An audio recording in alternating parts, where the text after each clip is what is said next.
So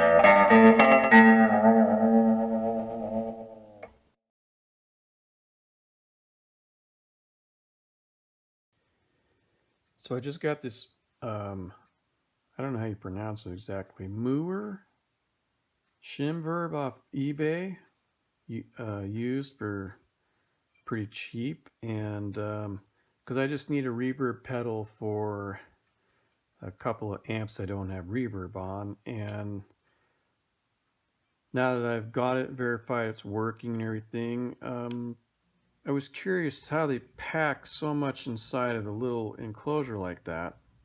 So I decided to take it apart and look at it, and it's got a lot of little tiny SMD parts on it. And there's like a daughter board here with some chips. I imagine that's probably most of the circuit right there. It's got a couple of surface mounted TLO72s and some chip I don't recognize. I guess it's a little microprocessor that does the reverb, and then it's got some alpha like mini pots on there, and a three position switch on it right here, just like the different types of reverb. So it's interesting.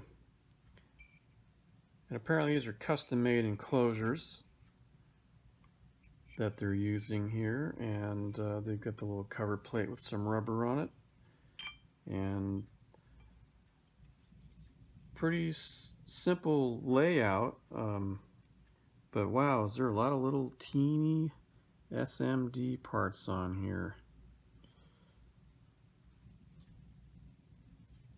Alright, well, time to put it back together and use it.